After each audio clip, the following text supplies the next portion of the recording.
Some people tell you that the scale length is the distance between the nut and the bridge. So basically telling you the length of the string, because the string rests on the nut, the string rests on the saddle of the bridge. So essentially anything past the nut and past where it rests on the saddle on the bridge is not part of the string that can vibrate when you play it. But actually that's not 100% true, because as you can see here on my bridge, like most bridges, the saddles aren't all exactly in line. There's some give on the position of the saddles, and that's because of the thickness of the string. So the thicker your string is, the further back your saddle needs to go to get the intonation correct. Now, intonation is something that is directly linked to scale length, and I've mentioned more in my setup videos. But for example, our low sixth string is thicker than our top string, low E, top E, for the tuning that I have. So low E, top E, it's a thicker string. The bridge saddle is slightly further back.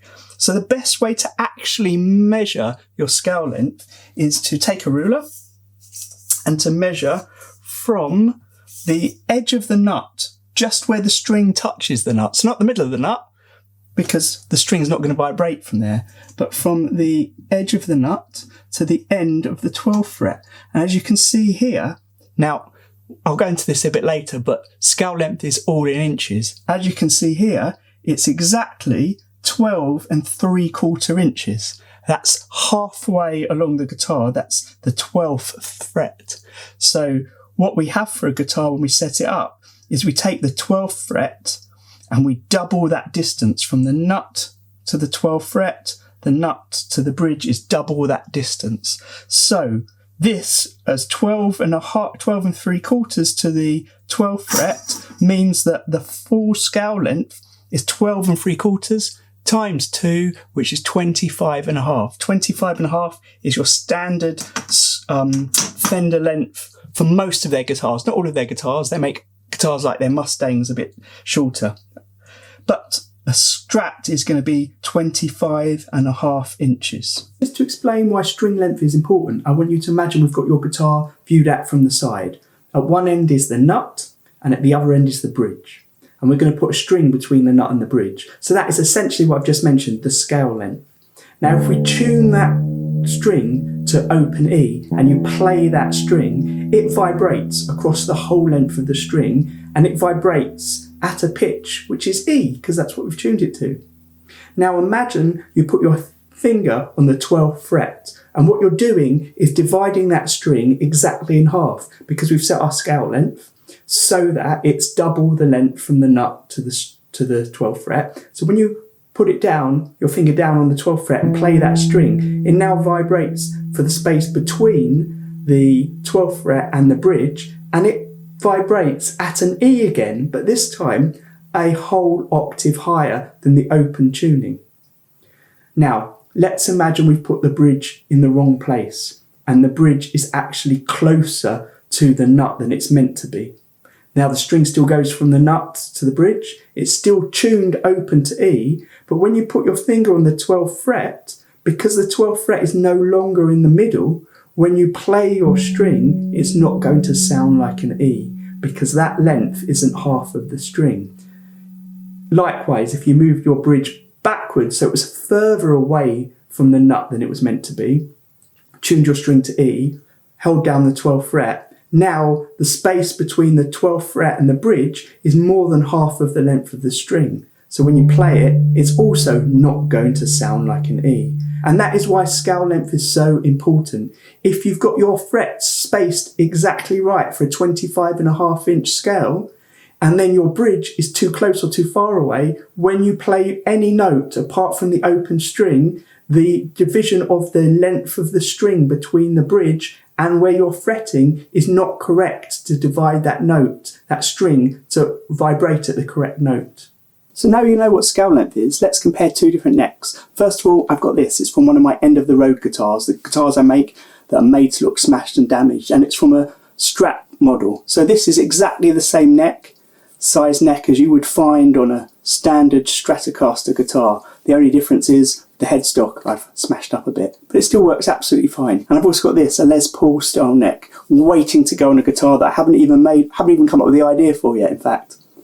So having established that on a standard Strat, like most Fenders, the scale length is 25.5 inches, we're just going to compare that to a standard Les Paul, a standard Gibson neck. So I have this straight edge. It's a bit of metal, which is absolutely straight on the edge, save for these notches that are chipped into it.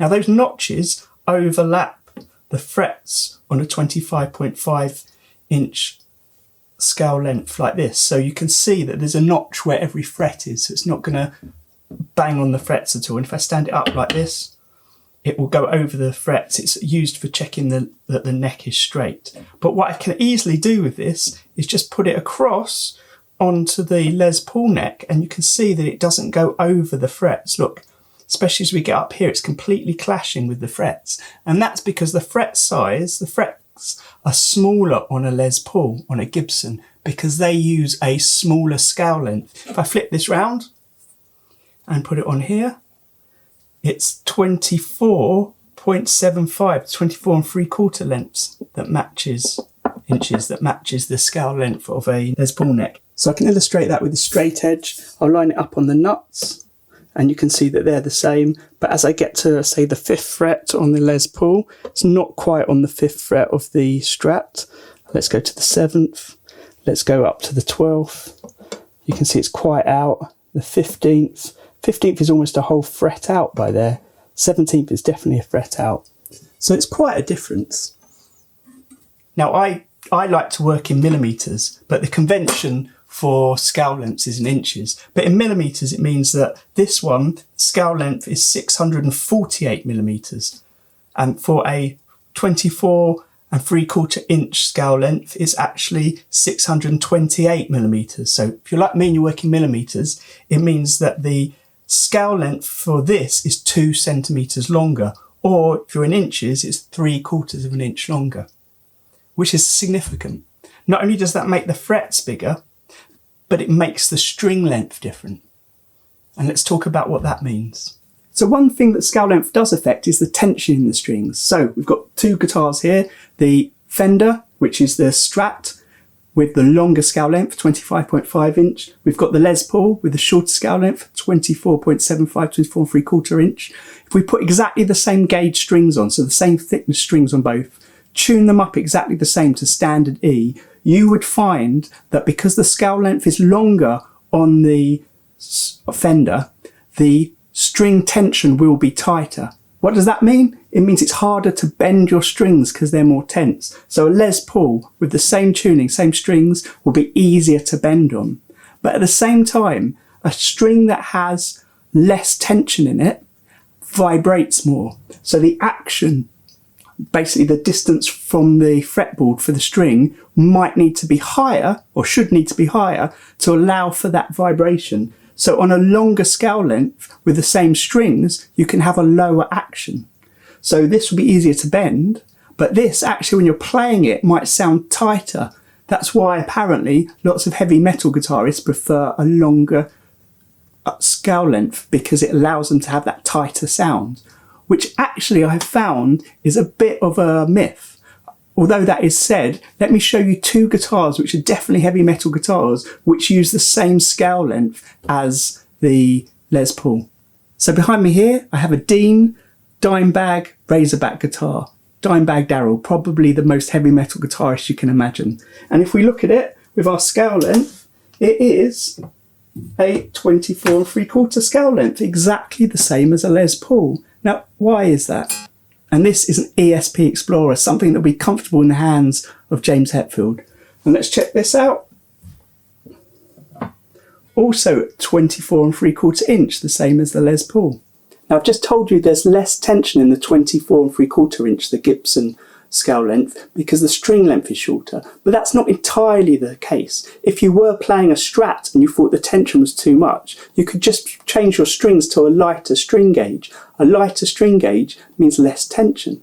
But what you could do to get more tension on your guitar, if you're on a Les Paul like this, the Dimebag 24 3/4 inch, is you could make your string gauge heavier. The heavier the string is, the more it needs to be, the tighter it will need to be on that distance. So you still have that same sort of tight tension for that chugging tightness that you want to play. I will just point out that this Dean Razorback has been heavily customised by me for a client called Zacharias from Interaxis. So this isn't originally what it would look like. I've made it a much more Viking feel for him and personalised with his initials on it. You may have seen it in other videos I've made or on my Instagram and Facebook feed where I've shown the making of process. And the other thing about short scale length like this, as we've seen from this ruler, is it means the frets are closer together, which makes it much easier to play certain types of techniques. If you're doing lots of pull-offs and hammer-ons, you can reach across a much further distance. For your sweep picking, you maybe reach much further as well. This might be a reason that heavy metal guitars like this are made with that shorter scale length. It'd be really great if you could let me know below what guitar you play and what style of music you play and how that relates to your scale length maybe. A while back I made a guitar for Mikey from Skindred and he plays in a drop C tuning, so that means much heavier strings. But actually, if you want a proper lower tone, one thing you can do is have a longer scale length, which is what we call a baritone scale length. 27 to 30 inches is the normal baritone length. So I built this video as Fender versus Gibson, and in the terms of scale length I mean 25.5 inch to 24.75 inch. But the truth about Gibsons is, in 1954, their scale lengths would have been 24.75 inches. But over the years, they've varied slightly. And in fact, some of the new models would be 24 and 9/16. So a slight subtle difference. And although Fender is 25.5 inch, that's not on all their models. Their Jaguar Mustangs are actually 24 inches. So that's even shorter than a Les Paul. Great, well thanks for watching. Please do like and subscribe because as I mentioned I've got some other videos coming up about this same topic, scale length. I'm going to be looking at a baritone guitar and exactly what the difference is between a baritone and a standard tuning. But for now, happy strumming.